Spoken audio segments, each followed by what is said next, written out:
और ब्रेक के बाद एक बार फिर आपका स्वागत। और अब रुख कर लेते हैं हमारे आज की चर्चा के विषय का। जैसा हमने कहा कि भाजपा का अधिवेशन, राष्ट्रीय अधिवेशन आज, जिस पर समापन सत्र में प्रधानमंत्री ने अपना संबोधन प्रस्तुत किया। और इस अधिवेशन में भाजपा ने अपने तमाम कार्यकर्ताओं, पदाधिकारियों को जीत का मंत्र दिया है, या यूं कहें कि लोकसभा चुनावों में कैसे जीत हासिल किए जाए उसके लिए उन्हें प्रोत्साहित किया। इससे जुड़ा हमारा आज का विशेष जो कहता है भाजपा अधिवेशन, आरोप मुक्त विकास युक्त सरकार। चर्चा के लिए हमारे साथ जुड़ रहे हैं अनुजा कपूर, भाजपा के प्रवक्ता, डॉक्टर अजय उपाध्याय जो कांग्रेस के प्रवक्ता हैं, और साथ ही प्रफुल्ल केतकर भी हमारे साथ जुड़ रहे हैं। आप सभी का बहुत बहुत स्वागत करते हैं। सबसे पहले डॉक्टर उपाध्याय, आपसे शुरुआत करना चाहूंगी, क्योंकि आज इस अधिवेशन के माध्यम से कह सकते हैं कि लोकसभा चुनावों की तैयारी तो पहले ही भाजपा की थी, लेकिन अब एक और मजबूत कदम दोबारा एक और उठा दिया गया है। लेकिन डॉक्टर उपाध्याय, कैसे काट निकाले कि कांग्रेस इस मजबूत भाजपा की? मुझे लगता है शुरुआत अनुजा जी और प्रफुल्ल जी से होना चाहिए था। दोनों लोगों के लिए मैं आपको मौका दे रहे हैं तो आप कह रहे हैं उनसे शुरुआत करिए। दोनों को हार्दिक शुभकामना मैं देता हूं। उनके राष्ट्रीय कमेटी की मीटिंग हुई है और लोकतांत्रिक प्रक्रिया के तहत पार्टियों के आंतरिक मीटिंग होते रहने चाहिए। कभी कभी ऐसी परिस्थिति आती है, चुनाव पूर्व है उनका, और हर पार्टी का ये अपना दायित्व बनता है, अपनी रणनीति है, अपनी कल्पना है, अपनी कूटनीति है, अपनी जो चीजें हैं उसके अनुरूप जो है प्रधानमंत्री जी का भाजपा के लोगों का एक ये बड़ा महासंगम था। इसके लिए उनको शुभकामना। जहां तक बात है इसके काट के लिए, तो सड़कों पर हमारे नेता जो है लगातार संघर्ष कर रहे हैं। और आपने देखा भारत जोड़ो न्याय यात्रा के तहत लाखों की संख्या में लोग जो है अलग अलग राज्यों में मिल रहे हैं। हमारी एक तरह से राजनीतिक को यात्रा न होते हुए भी सामाजिक आर्थिक न्याय को ध्यान में रख करके आगे बढ़ती हुई यात्रा पर कहीं न कहीं काडर हमारा जो है बुस्टअप हो रहा है, हमारा काम कर रहा है। और निश्चित तौर पे जो इंडिया गठबंधन के साथी हैं वो भी कहीं न कहीं इस यात्रा के साथ कदम में कदम मिलाने का काम कर रहे हैं हर राज्यों में। उसका एक बड़ा असर जो है आने वाले लोकसभा चुनाव में भी पड़ेगा। और निश्चित तौर पे ग्राउंड में जो काम हुए हैं भाजपा के, हालांकि प्रधानमंत्री जी और भाजपा के लोग निश्चित तौर पे जो है वो कहेंगे, हर पार्टी का अपना ये अधिकार है और हर पार्टी को अपने प्रचार का भी अधिकार है। लेकिन सच्चाई सबने देखा है पिछले 10 साल में किस तरह से भयंकर, भीषणतम एक तरह से बेरोजगारी इस देश में, और भयंकर तरह से कमर तोड़ जो है महंगाई इस देश में है। और कहीं ना कहीं ये देश जो है इससे ग्रसित है, एक तरह से बेरोजगारी के रोग से ग्रसित है। आय की असमानता से पूरा देश परेशान है और किसानों की लाखों की संख्या आप देख ही रही है कैसे सड़कों पर उसके लिए कील और किलेबंदी कर दी गई है। और कहीं ना कहीं उसका भी असर देश के आम जनमानस पे पड़ रहा है। मुझे कुछ कहने की जरूरत नहीं है। प्रधानमंत्री जी ने जरूर कहा है, नारी के सशक्तिकरण की बात की है, लेकिन नारियों का क्या हाल मणिपुर से लेकर के और दिल्ली के जंतर मंतर पर हमारे खिलाड़ियों के साथ होता है, और उस पर सभी लोग चुप रहते हैं। आज तक उस पर कार्रवाई नहीं हो पाई। आपकी जो शुरुआती आपने जो शुरुआती आपने बधाई के साथ जो शुरुआत की और उसके बाद जो आपने कार्यकर्ताओं की बात की, तो मुझे और मेरे को लगता है तमाम दर्शकों को भी ये जरूर एहसास हुआ कि कहीं ना कहीं एक दर्द सा दिखा आपके शब्दों में कि काश आपकी पार्टी ने भी कुछ ऐसी पहल की होती, क्योंकि अब तो 100 ही दिन आ गए हैं ना। हमारी पार्टी निरंतर कार्यक्रम कर रही है, लगातार सड़कों पर है हम लोग और लगातार अपने कार्यकर्ताओं के साथ है। अभी भी मैं आपके कार्यक्रम में हूँ और हम भी कहीं किसी कार्यक्रम से ही जुड़े हुए हैं, और कहीं न कहीं कार्यक्रम में लगातार हमारे वर्कर और नेता सभी लगे हुए हैं। चलिए अनुजा जी, और सभी पार्टी को लगना चाहिए। जी अनुजा जी, आपके पास आना चाहूंगी, क्योंकि ये बात तो स्पष्ट है कि अब भाजपा के कार्यकर्ता जरूर इस अधिवेशन से उत्साहित हुए होंगे और प्रधानमंत्री ने आज जो मंत्र दिया है उसको भी लेकर वो आगे बढ़ेंगे। लेकिन साथ ही साथ हम लगातार देख रहे हैं, जैसे विपक्ष की ओर से अभी इन्होंने भी, डॉक्टर उपाध्याय ने भी इस बात को कहा कि ये तमाम मुद्दे हैं जिनसे जूझना होगा भाजपा को। भाजपा क्या कहेगी इसको लेकर? जय श्री राम। आपको, मेरे पैनल को और सभी व्यूअर्स को गुड इवनिंग। और मैं धन्यवाद करती हूं अपने भाई का, उपाध्याय जी का, कि उन्होंने हमें शुभकामनाएं दी। मैं शुभकामनाएं आपको भी देती हूँ, हमारी भाजपा की तरफ से आपको भी शुभकामनाएं कि आप अपना जो रास्ता तय नहीं कर पा रहे हैं जल्द उसको तय करें। जो आप अपने आप को कनेक्ट नहीं कर पा रहे हैं अपने कार्यकर्ताओं के साथ, उसको भी आप कनेक्ट करें, क्योंकि हमारे लिए हमारा कार्यकर्ता भगवान है। पर मुझे लगता है कि कांग्रेस में उनके लिए उनका जो कार्यकर्ता है वो भगवान नहीं है, उनके लिए जो भाषा शैली उपयोग करी जाती है, इस बात का बहुत दुख है। और इसी वजह से आपके कार्यकर्ता और कई आपके लीडर्स आपको छोड़कर भाजपा में और भी कई पार्टी में जा रहे हैं। ये आपको सोचना चाहिए, इस पे चिंतन शिविर आपको देखना चाहिए। सिर्फ एक सड़क पर उतर जाना और सड़क को नापने से ना तो कांग्रेस आगे बढ़ेगी ना देश। तो मोदी जी ने कहा है और बहुत मुखर होकर कहा है कि सरकार बनाने के लिए उन्हें लोगों की जरूरत नहीं, सशक्त भारत बनाने के लिए वो लोगों से, अपने भाजपा के कार्यकर्ताओं से कहा है कि सशक्त भारत बनाने के लिए सबको जोड़ें, क्योंकि एक सशक्त भारत सिर्फ तभी बन सकता है जब सारी प्रजाति, सारे मोर्चे और सब किस्म के विभिन्न लोग एक साथ एक ही आवाज में नारा लगाएंगे, भारत माता की जय, और भारत को विश्व में विकसित करेंगे। और वो विकसित तभी होगा जब हम सब एक ही गाना, एक ही राग और एक ही वाणी में भगवान श्री राम ने जो मोदी जी के ऊपर अपना आशीर्वाद रखा है, वो एक बहुत ही अहम है। राम ही नहीं, रहीम भी मोदी जी के साथ खड़े हो गए। मंडल ही नहीं तो मंडल भी मोदी जी के साथ खड़े हो गए। उन्होंने अपने भारत को विश्व में ही नहीं डंका, यूनिवर्स जिसको हम कहते हैं, उन्होंने चांद पर, सूरज पर जाकर भी भारत को लेकर खड़ा कर दिया। आज आने वाले वक्त में हम सिर्फ 2024 की, मुझे नहीं लगता कि सिर्फ रणनीति है, ये 2029 की भी रणनीति है। मुझे लगता है कि मेरे कांग्रेस भाई को भी समझ में आ गया होगा कि ये एक रणनीति बहुत बहुत अहम है, क्योंकि एजेंडा पे बात करना बहुत जरूरी है। और वो एजेंडा जो है, जैसे कि मोदी जी ने कहा था कि वो मिसिंग है कांग्रेस के अंदर। चलिए, यहाँ पे मैं प्रफुल्ल जी को भी चर्चा में लाना चाहूंगी। प्रफुल्ल जी, एक बात जो स्पष्ट रही प्रधानमंत्री के संबोधन से भी और अदरवाइज ऑल्सो अगर हम देखते हैं तो, कि लगातार भाजपा 2047 की बात कर रही है, विकसित भारत की बात कर रही है।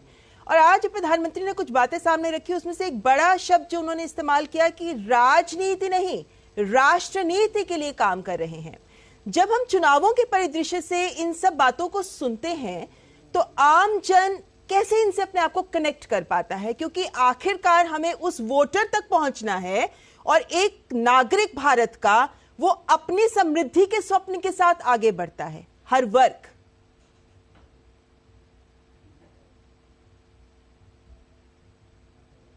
प्रफुल्ल जी, आप अनम्यूट कर लेंगे प्लीज। जी ठीक है, अभी आवाज मेरी? जी, आवाज मिल रही है। जी जी। अजय जी ने, अनुजा जी ने प्रवक्ता के रूप में बात कही। मैं जब पत्रकार के रूप में या राजनीतिक विश्लेषक के रूप में देखता हूं तो मुझे दो तीन चीजें जो खास करके ध्यान में आती है। एक, आज पार्टी के कार्यकर्ताओं के लिए 24/7 की बात की प्रधानमंत्री जी ने। बीजेपी ने एक अलग तरह के का पार्टी मैकेनिज्म डेवलप किया है, जिसका ऑर्गेनाइजेशनल स्ट्रक्चर ये 24/7 मोड में काम करता है। दूसरा, आइडियोलॉजिकल इश्यूज के आधार पर जो कम्युनिकेशन है उसके बारे में एक हमको कंसिस्टेंसी और कंटिन्यूटी हमको प्राइम मिनिस्टर मोदी जी के भी और ऑल ओवर बीजेपी की कम्युनिकेशन स्ट्रेटेजी में भी दिखती है। और तीसरा, ऑब्वियसली लीडरशिप का इशू है जिसके अराउंड बीजेपी प्ले करती है। कुछ लोग होंगे जिसको ये ठीक लगे ना लगे, लेकिन भारत में ये वास्तविकता रही है कि भारत की राजनीति ये लीडरशिप और आइकॉन्स के अराउंड रिवॉल्व होती रही है। कभी वो इंदिरा जी के अराउंड भी रिवॉल्व होती रही, कभी वो राजीव जी के अराउंड भी रिवॉल्व होती रही। लेकिन हम दूसरी तरफ जब देखते हैं कि जिस इंडिया अलायंस की अभी अजय जी ने बात की, ये संयोग है या उनकी भी जो अन्य इंडिया अलायंस के जो बाकी दल है उनकी स्ट्रेटेजी है, मुझे पता नहीं। लेकिन जब जब एक एक स्टेट पार करते हुए राहुल गांधी जब अपनी यात्रा को आगे बढ़ा रहे हैं तो उनके एक एक साथी उनसे छिटक रहे हैं। तो उसका कारण क्या है? वो कैसा अलायंस है कि ममता जी बंगाल में जाते ही ममता जी का ये छिटक जाता है, बिहार में जाते ही ये छिटक जाता है। और दूसरा, उसमें जो महत्वपूर्ण है कि इसमें ऑर्गेनाइजेशनल स्ट्रक्चर कहाँ मोबिलाइज हो रहा है। क्योंकि जो मोबिलाइज करने वाले हैं, चाहे जयराम रमेश हो, देखिए इन्होंने जब ममता जी ने स्टेटमेंट दिया, जब नीतीश जी की तरफ से या जेडीयू की तरफ से स्टेटमेंट आया, तो उन्होंने कहा कि कोटरी है जो इसको मैनेज कर रही है, हमारा तो वहां पे कोई सुनवाई। तो वो कौन है, कौन उनके बिहाफ पर ये सारी स्ट्रेटेजीज बना रहा है, और इसके पीछे का पॉलिटिकल कम्युनिकेशन क्या है। मतलब यदि आप भारत जोड़ो और न्याय यात्रा, तो भारत टूटा कहां है, क्यों टूटा है, क्या वो मान लो मणिपुर की महिलाओं के बारे में अन्यायग्रस्त हुआ है, और वहां पे यदि टूटने का दर्द है, तो क्या वो संदेश खाली और बंगाल की महिलाओं के बारे में भी दर्द है, या वो केवल कांग्रेस की बंगाल यूनिट को है लेकिन नेशनल लेवल पे कांग्रेस को नहीं है। तो ये मैं कह रहा हूं कि कंसिस्टेंसी ऑफ कम्युनिकेशन जो है उसमें मुझे समस्या लगती है। और जिस आधार पर आज अपोजिशन को टारगेट करते हुए प्राइम मिनिस्टर या इवन बीजेपी बार बार जिस परिवारवाद की, भ्रष्टाचार की और नकारात्मकता की, इन राजनीति का जो आघात कर रही है, उसके बारे में आपका, मैं बीजेपी को नहीं कह रहा हूं, लेकिन लोगों के लिए रिस्पांस क्या है, और बीजेपी जिसको विकसित भारत कह रही है उसके अल्टरनेटिव वे में आपका ब्लूप्रिंट क्या है। तो मुझे लगता है कि एक ऑर्गेनाइजेशनल मोबिलाइजेशन जो 24/7, एक क्लियर कट कम्युनिकेशन स्ट्रेटेजी जो एक आइडियोलॉजी की क्लैरिटी के साथ, और लीडरशिप, तो ये कॉन्ट्रास्ट कहीं ना कहीं मुझे लगता है इस अधिवेशन ने और सामने लाया है। चलिए डॉक्टर उपाध्याय, ये जो बात कही गई है, जो बिंदु उठाए गए हैं, ये वाकई सवाल खड़े करते हैं खासतौर पर इंडी गठबंधन के सामने और खुद कांग्रेस के सामने भी। क्या इस पर भी कोई रणनीति बनाती नजर आ रही है इंडी गठबंधन और कांग्रेस? क्योंकि आपके साथी छोड़ रहे हैं, जिन नेताओं के बूते चुनाव लड़ना है और जीतने का ख्वाब देखना है, वो भी उसको साकार करना है, तो वो तो आपको छोड़ते जा रहे हैं। सीटें अभी फाइनल नहीं हुई है, रणनीति बन नहीं रही है। क्या ये बिंदु है जो चिंता का विषय है कांग्रेस के सामने और इंडी गठबंधन के सामने? केतकर साहब के विचारों का बड़ा सम्मान करते हुए, ठीक है कि उनका अपना एक आइडियोलॉजिकल कमिटमेंट के साथ एक ऑर्गेनाइजेशन का अपना उनका अनुभव है, पर उनको ये सच्चाई तो स्वीकारनी होगी, जिस परिवारवाद की बात की है प्रधानमंत्री जी ने, आज ही उन्होंने एक पिक्चर जरूर, तस्वीर जरूर देखी होगी, फिर आज एक परिवार के बच्चे को अपने साथ उन्होंने संजोया है। जब जब बोलते हैं तो जस्ट उसके उल्टा काम वो करते हैं, और सच्चाई यही है। दूसरी बात, पूरे स्ट्रक्चर में और पूरे बातचीत में आज भी वो कहीं ना कहीं नेहरू जी के फोबिया से ग्रसित रहे। अरे भाई, आपको पॉजिटिविज्म करना है, सकारात्मक करना है, आप करिए। पुराने सरकारों के चीजों को आप उठा करके अपनी लकीर को बड़ी नहीं कर सकते, आपको अपनी लकीर बड़ी करनी है, पहली बात। दूसरी बात, कम्युनिकेशन स्ट्रेटजी की बात है। कम्युनिकेशन के कई तरीके होते हैं। जो सबसे बेहतर तरीका आज भी मानते हैं, जो गांधी जी का तरीका था भारतीय स्वतंत्रता आंदोलन में, वो जन मुद्दों पर जनता के बीच जाकर के जनता के साथ जुड़ करके जन संघर्ष करते थे। आज राहुल गांधी जी जनता के मुद्दों पर, महंगाई, बेरोजगारी, आय की असमानता, सामाजिक आर्थिक अन्याय, युवा भागीदारी, युवा नारी भागीदारी, श्रमिक और किसानों के अन्याय के खिलाफ जो है सड़कों पर संघर्ष कर रहे हैं। और मुझे लगता है कि इससे ज्यादा अच्छा कम्युनिकेशन का तरीका पॉलिटिकल पार्टीज के लिए कुछ भी नहीं हो सकता।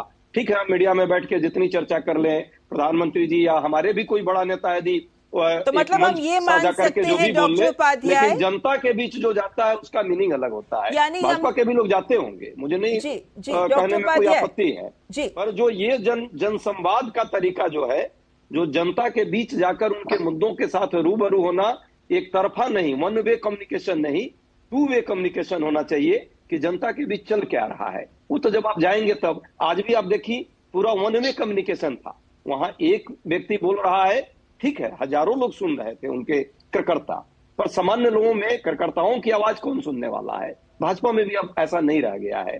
देश की बात कीजिएगा तो मन की बात जरूर है। जनता के बीच जाकर ही बात की जानी चाहिए जो कांग्रेस कर रही है, या आपको लगता है कि यही रणनीति है आपकी जो कारगर साबित हो सकती है और जिसको लेकर आप आगे बढ़ रहे हैं? लेकिन चलिए, जाते जाते आपसे बात करना चाहूंगी अनुजा जी, आपका जवाब चाहूंगी, जो इन्होंने कहा है उसको आप कैसे रिएक्ट करेंगे?